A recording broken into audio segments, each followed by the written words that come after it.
Сайн уу манайхан. За энэ удаагийн дугаартаа маш гоё шинэ үлгэрийг та бүхэндээ бэлтгэсэн байгаа. За энэ үлгэр маань бидний бага бахта уншдаг байсан маш гоё үлгэр байгаа. За та бүхэн хараад мэдж байгаах 1001 шөнийн үлгэр. Энэ үлгэрээс та бүхэндээ ярьж өгөхөр бэлдсэн байгаамаа. За тэгээд манай сонсогчдын ихэнх нь subscribe дараагүй сонсдсон байна. Бараг 91% subscribe дараагүй сонсдог болохоор манай сувгийг дэмжиж та бүхэн эхлээд subscribe дараад үзээрэй. За тэгээд одоо бүгдээрээ шууд үлгэр рүүгээ оръё. 1001 шөнийн үлгэр. Шахрияр хаан Шахразада 2. Энэ бол эрт үеийн цагт Шахрияр Шахсаман гэдэг ах トゥ хоёр хаан амьдардаг байсан тухай үлгэр билээ. Ах Шахрияр нь энэ газар дэлхийн ихэнхийг захирсан агуу аяг хаан байжээ. Шахрияр хаан дүүгээ харахын хүслэн болж тэргүүн сайдаа дуудан "Дүүг минь авчир" гэж явуулаад Шахсаман дүүгээ зочлон ирэхтэн ахын халуун сэтгэлээр тэрвэн өгчжээ. Ах トゥ хоёр бие биенийхээ хажуугаас салахгүй бүхэл өдрийг хамт өнгөрөөхдөө хаан Шахрияр дүүгийнхаа цонхгөр шаналнгуй царайг анзаарахгүй байж чадсангүй. Өдөр хоног өнгөрсөөр дүү Шахсаман нь турж ицсээр байв. Харин Шахрияр хаан дүүгээ гэрээ сандаг өвчтэй юм байна хэмээн бодож байтал үнэн хэрэг явдал түүнээс доор байжээ. 10 өдрийн дараа Шахсаман цөхрөнгөө барж юунаас болоод зовж шаналаад байгаагаа ахтаа хэлжээ. Түүний эхнэр нь боол эртэйгээ нийлэн нөхрөө хаян одож тэр эхнэртэй хэрхэн мэхлэгцэн хийгээд тэр явдал зүрхийг нь гүн шархлуулсан гэдгийг ахтаа хэлтэл их хаан чихэндээ ч итгэж чадсангүй. Дүүгийнхаа зовлон сонсоод ихэд хэлэгнэж бүр ухаанаа алцтал ууралжээ. Тэгээд хаан ямар ч эмэгтэй хүнд итгэж болохгүй гэж шийдэн нэг аимшигтай санаа олсон байна. Тэр өөртөө эхнэр олж өгөхийг тэргүүн сайдтаа тушааж олж ирсэн бүсгүйтэй ганцхан шөнийг 90,000 ёсоор өнгөрөөгөөд маргааш нь хороох зэрлэг гаргаж байв. Тэгсээр эзэнт улсынх нь бүх эмэгтэй дуусаж гин. Тэргүүн сайд нь Шахризада Дунарзада хэмээх хоёр охиндоо юмсанч. Игч нь болох Шахризада ном судар их уншсан, мэддэг чаддаг, үдсэн дуулсан зүйл ихтэй гинэ. Их хааны энэ хорон санааг сонсоод охин аавда "Та намайг Шахрияр хаантай гэрлүүлчих. Тэгвэл би олон бүсгүй аймыг аварч чадна" гэжээ. Тэргүүн сайд охиныхоо ийм хэлхийг сонсоод ихэд уурлаж түүнийг хаантай гэрлэхийг хориглов.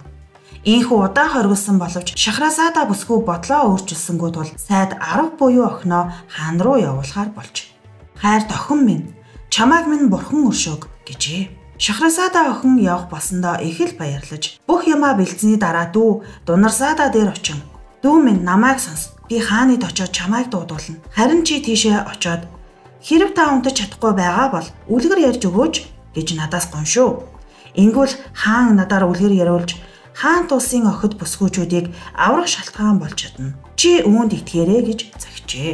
За тэгэлгүй яхуу игч минь гэж Дунарзада хариулав. Тэр орой тэргүүн сайд Шахразада бүсгүйг Шахрияр хаан дээр авч очиход хаан түүнтэй гэрэлжээ. Харин тэр шөнө Шахрияр орондоо ороход Шахразада уйлж байв. Хаан түүнийг яагаад уйлаад байгааг асуухад бүсгүй "Надад нэг дүү байдаг юм. Би түүнд баяртай гэж хэлмээр байна" гэв. Хаан түүний хүсэлтийг ёсоор болгож дүүг нь дуудуулахад тэр ирээд орных нь хүлд суугаад "Игчээ, хэрэг та унтаж чадахгүй байгаа бол шөнийн турш бидэнд сайхан үлгэрүүдээсээ нэгийг ярьж өгөөч" гэхэд Шахразада бүсгүй Шахрияр хаан руу эргэж "Хаан таныг зөвшөөрвөл би үлгэр ярьж болгосон болов уу?" гэж асуув. Хаан хариуд нь "Тийм ээ, зөвшөөрч байна" гэхэд Шахразада бүсгүй их баярлаж "Та сонс" гэд үлгэрээ эхлэв. Худалдаачин түүний эхнэр хоёр нэгдэх шөнө. Мэргэн цэцэн Баясгалан төгөлдөр хаантан минь эрт цагт нэгэн баян худалдаачин өөр нэгэн улсад аялахаар төлөвлөж байжээ. Тэрээр аяны богцоо талах, далдуу модны жимсээр дүүргэж аваад мордож гин. Тэгээд бурхны ивэлээр олон өдөр аялаж зорьсон газраа хүрч сансан хэрэгэ бүтээгээд гэрлүүгээ буцаад явж гин. 3 өдөр яваад 4 дахь өдрөө сүүдэр бараадан нэгэн жимсний цэцэрлэг олж оржээ. Тэр нэг горихны хөвөөнд самрын модонд орсон богцноосоо бүтэн талах бас нэг атах далдуу модны жимс гарган идэхдээ ясыг нь баруун зүүн тийш шидэлж байснаа бурханд талархан залбираад босчээ. Залбирч дуусаагүй шахуу байснаа хөлн газарт байхч толгоо нь үүлэнд хүрсэн. Гартаа илт барьсан бэрд байхыг олж харжээ. Тэр бэрд чарлан "Бос, чи миний хүүг алсан шиг би чамайг завчиж ална" гэхэд худалдаачин өгтлээ айж Бурханаар андгаалъя. Би таны хүүг алаагүй. Яаж тийм юм байж болох вэ гэхэд Бэрт чи энд суугаад богцноосоо далдуу модны жимс гаргаж идээд ясыг нь хажуу тийш шидээд байсан биш билүү гэхэд тийм ээ би тэгсэн гэж худалдаачан хариулахад Бэрт чамайг ясаа шидэж байхад миний хүү хажуугаар чинь явж таарад шидсэн ясны чинь нэгэнд оногдож цохиулаад өгсөн. Харин одоо би чамайг ална гэхэд худалдаачин. Ноёнтон минь намайг битгий алаач. Чи миний хүүг алсан юм чинь би чамайг ална гэж Бэртийг дайрахад манер. Хэрэг түүнийг алсан бол би алдаа хийжээ. Намайг өршөөгөөч гэхэд Бэрт. Би чамайг алгах ёстой гэд худалдаачин барьж аваад газар шидэв. Худалдаачин ихнэр хүүхдүүдээ бодон уйлж гарав. Бэрт илдээ далайхад хөөрхий худалдаачин. Хүч чадал алгадаа авраач хүчрхэг бурхан минь химэн нулимсаа туслуулан өглөж байв. Харин ингэж ярих үед үүр цайн өглөө болж шахраасаадаа бүсгүй чимээгүй боллоо. Хаантан үлгэрийн үлзэн хэсгийг сонсгосон гих хүслээр дүүрэн болгов. Тэгээд түүний дүү дунарсаадаа ямар сонин сайхан үлгэр вэ гэж хэлэхэд эгч нь хариудна. Хэрв хаан намайг өршөөж амьд байлгавал маргааш миний ярьж өгөх зүйлийн хажууд энэ юу ч биш. Тэр илүү дээр бас зугаатай байх болно гэв. Би үлгэрийг гүйцэд сонслоо түүнийг амьд байлгая. Тэгээд дараа нь хөнөөе гэж хаан бодож байв. 2 дахь шөнө. Шахраар хаан дараагийн өдөр нь төр улсын алба ажлыг эрсдгэн зохицуулж байгаад орой гэртээ эхнэр шахраасаадаа дээр ирэхэд дүү дунарсаадаа эгч минь та унтаж чадахгүй байгаа бол бидэнд сайхан үлгэрүүдээс ярьж өгөөч гэж хүсгэд хаантан Бэрт худалдаачин хоёрын тухай үлгэрээ гүйцээж яар химэн шаардахад эгч нь дуртаяа ярьж өгье. Төвс баясгаланд хаантан минь гэж хариулаад үлгэрээ өргөжлүүлв. Мэргэн цэцэн баясгаланд хаант минь Бэрт илдээ өргөх мөчөд худалдаачин та намайг алхаасаа өмнө эхнэр хүүхдүүдтэйгээ салах ёс хийхийг минь зөвшөөрөөч гэж гуйжээ. Хэрэг би чамайг явуулбал одоогоос яг 1 жилийн дараа чи эндээ эргэж ирнэ гэж бурхан намлаж чадах уу гэж Бэртийг асуухад худалдаачин. Тийм ээ, бурханаар андгаалж байна гэж хариулв. Худалдаачин амлсан болохоор Бэрт түүнийг явуулахаар болж тэр мориндоо мордон цааш явлаа. Тэгээд гэртээ ирээд эхнэр хүүхдүүдтэйгээ уулзжээ. Тэр тэднийгээ хараад ихэд гашуудан уйлж гин. Эхнэр нь "Эр нөхөр минь юу болсон бэ? Би чамайг буцаж ирсэнд баярлаж байхад яагаад чи ийм уйдгартай байна вэ?" гэж асуужээ. "Надад амьд мэнд явах ганцхан жилийн нас үлдээд байхад яагаад уйдгарлахгүй гэж" гэд Бэрттэй тарсан тухайга хэлжээ. Түүний хэлснийг гэрийнхэн сонсоод бүгд уйлж гин. Энэ өдөр хүүхдүүд нь аавыгаа тойрон их л уй гонигтай сууцгаач. Худалдаачин үлдсэн ганц жилээ нэг тиймэрхүү л өнгөрөөжээ. Тэгээд эхнэр хүүхдүүдтэй баяртай гэж хэлэн залбирч байлаа. Хүүхдүүд нь аавынхаа хүзүүгээр зуурч огт нь уйлалдаж эхнэр нь ойр дүү тавин уйлахад худалдаачин "Хүүхдүүд минь энэ бол бурхны таалал" гэж хэлээд мориндоо мордон явсаар эргээд жимсийн цэцэрлэгтээ хурж ирэв. Тэр нүдэндээ нулимстай далдуу модны жимс идэж байсан газараа ирж Бэртийг хүлээлээ. Худалдаачин Бэртийг хүлээж байтал 2 нохоо хөтлсөн нэгэн хөгшин ирж мэдлэхэд тэр өөдөөс нь мэдлэв. Тэгтэл хөгшин "Найз минь чи яагаад энэ чөтгөр шулам дүүрсэн газар сууж байгаа юм бэ? Энэ хараагдсан жимсийн цэцэрлэгт ганц уу гашуул байдаг" гэхэд худалдаачин түнд Бэрттэй таарлаж юу болсныг бүгдийг нь хэлв. Хөгшин түүний яриаг сонсоод ихэд гайхаж "Чи амлсандаа хурч энд эргэж ирсэн байдаг их л зоригтой хүн юм. Бурхны хивээлээр Бэрт ирээд юу болохыг би хартлаа эндээс явахгүй" гэж хэлжээ. Тэрээр тэр худалдаачны хажууд суугаад ярилцаж гарч. Гэвч энэ үед үүр цайж шахраасаатаа бүсгүй чимээгүй боллоо. Өдөр эхлэхийг харсан дүүн эгчтэй "Ямар сонин түүх вэ?" гэж хэлэхэд шахраасаатаа хариудна. "Өнөө орой би үүнээс илүү бас зугаатай үлгэр ярьж өгье" гэжээ. 3 дахь шөнө. Дараагийн оройн түүний дүү эгчтэй "Эгч минь та унтаж чадахгүй байгаа бол бидэнд сайхан үлгэрүүдээсээ ярьж өгөөч" гэхэд хаан "Худалдаачны үлгэрийг үргэлжлүүл. Би сонсохыг хүсэж байна" гэхэд "Таны хүслээр болъё" гэд шахраасаадаа үлгэрээ үргэлжлүүлжээ. Баяр баясгаланд хаант минь худалдаачин өнөө 2 хар нохоотой хүнтэй ярилцсан сууж байтал гинэд шороо тоос болсон Бэрт гартаа ган төмөр ил барьсаар гарч иржээ. Бэрт минь тус мэдлцэнгөө тэдний өмнө ирж зогсоод "Өөхөхтэй бэлд" гэж худалдаачинд хэлжээ. Худалдаачин хөгшин эр 2 уйлж эхэлжээ. Хар 2 нохоо дагуулсан хүн Бэрт рүү төхөж очоод "Хэрвээ би энэ 2 хар нохоо болон надад тохиолдсон явдлын талаар ярьж өгвөл бас худалдаачин та 2 тохиолдсон зүйлээс илүү сонин бас Гайхалтай байвал та түүнийг суллах уу гэж асуув. Бэрт за тийгээд зөвшөөрчээ. Тэгээд хөгшин ир түүхээ ярьж эхлэв. Бэрт минь энэ хоёр нохоо бол ах нар минь билээ. Бидний эцэг насан өөд болгохдоо 3 хүүгээ орхиж бидэнд тус бүр ижил хэмжээний мөнгө өгсөн юм. Бид мөнгөө аваад бүгд дэлгүүр нээсэн. Удалгүй энэ нохтын нэг болох миний ах.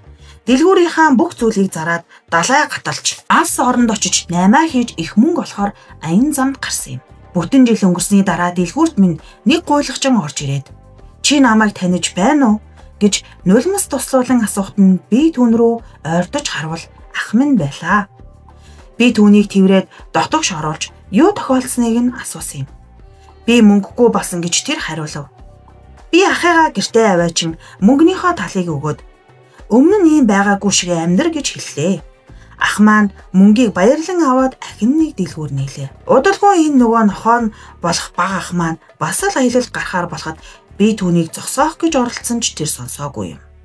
Жилийн дараа тэр яг л том ах шигээ эргэж ирэв. Би түүнд "Ах минь, би таныг битгий яв" гэж хэлсэн биз дээ. Гэтэл "Дүү минь, би бүх юмаа алдсан" гэд тэр уйлж байлаа. Тэгээд би түүнийг гэрлүүгээ авч яв. Хоол унд идэж уусныхаа дараа би өөрт байгаа мөнгөө тэнцүү хуваая гэж хэлсэн юм. Ах маань ахаад нэг дэлгүүр нээж бид 3 нэг хэсэгтээ хамтдаа байлаа. Тэгээд нэг өдөр миний хоёр ах намайг тэдэнтэй хамт аялалд явъя гэхээр нь би үгүй гэж хэлээд "Та хоёр өмнөх явдлаасаа сургамж аваагүй юм уу?" гэхэд тэд энэ бодлоо орхиж 6 жилийн турш бид дэлгүүртээ ажиллаж худалдаа 8 хийж овоо байлаа. Харин жил болгон тэд хамт аялъя гэж надаас асууна. Эцэст нь би "Ах нар минь, би та хоёртай хамт явахд билээ. Та хоёрт хэр их мөнгө байгаа вэ?" гэлээ. Тэд бүх мөнгөө өрсөн байв. Харин миний дэлгүүр өсөж хөгжиж байлаа. Тэгээд би мөнгөө 2 хуваав. Эхний хэсгийг нь өөрсөндөө авч үлдээд би нөгөө хэсгийг нь газарт боллоо. Юмыг яаж мэдв? Та нарт тохиолдсон зүйл надад тохиолдож магадгүй гэхэд наад чинь гайхалтай санаа байна гэж тэр хоёр магтсан. Би дэлгүүрээ хаагаад худалдаж наймаалах бараа авч нэг том зав түрээсэлж аваад олон өдөр, олон сар явлаа. Үлгэр энэ хүрх үед үүс цайж өглөө болсон тул Шахразада чимээгүй боллоо. Гэтэл дүүн "Ямар сонд үгүй" гэхэд Шахразада хариудна. "Хэрэв манай гайхалтай бурхан намайг ахин нэг өдөр амьд байлгавал маргааш орой би үнээс дээр үлгэр ярьж өгье" гэжээ. 4 дахь шөнө. Дараагийн орой дүүн "Эгч минь, та амтаж чадахгүй байгаа бол бидэнд сайхан үлгэрүүдээсээ ярьж өгөөч" гэхэд хаан бас "Худалдаачны үлгэрийг үргэлжлүүл. Би сонсохыг хүсэж байна" гэв. Таны хүслээр болъё гэд Шахразада үлгэрээ үргэлжлүүлжээ. Баясгалант хаант минь ээ. Тэр өөрийн түүхээ үргэлжлүүлэн Бэрдэд ийм ярьжээ. Бүтэн сарын турш бид шорвог далайгаар аялаж нэг хотын боомтод хүрлээ. Тэгээд хот руу орж өөрсдийн авч явсан барааг зараад зарим нэг юм худалдан авч хөлөө онгоц руугаа буцаж ирлээ. Далайн гэрэг дээр би норонхоо хувцастай нэг эмэгтэйтэй таарлцсан юм. Тэр миний гарыг үнсээд "Ноёнтон минь, та надад нэг туслаач дээ. Би шанган танд өгч чадна гэж бодож байна" гэхээр нь би танд ямар ч шан харамжгүйгээр туслая гэлээ. "Ноёнтон минь, надтай гэрлээд хөлөө онгоцсон дээрээ намайг аваад яваач" гэж тэр эмэгтэй хэлв. Би түүнийг өрөвдөж бурхны заснаар зөвшөөрч түүнд сайхан хувцас өгч эхнэрээ болгон хөлөө онгоцсондоо суулган авч явсан юм. Би ах нарыгаа үл тоон түүнийг маш их хайрлаж өдөржин шөнжин хамт байлаа. Гэтэл ах нар маань надад атаархаж намайг алахаар хуйлдаж байжээ. Нэг шөнө тэд намайг эхнэрийнхээ хажууд унтахыг хүлээж байжээ. Бид хоёрыг өргөж далаа руу шитгэхээр шийдсэн байж.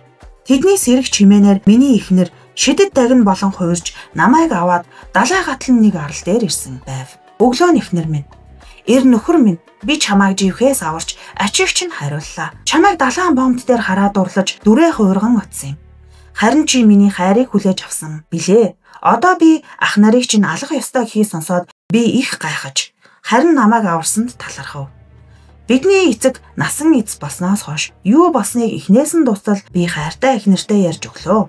Миний яриаг сонсоод эхнэр маань их уурлаж би нисэж очиод ах нарын чинь завийг одоохон живүүлчихье гэв. Бурхны хивэлээр битгий тэгээчтэй. Тэд миний ах нар шүү дээ хэмээн би эхнэртэй тайлбарлах гэж хичээж байлаа.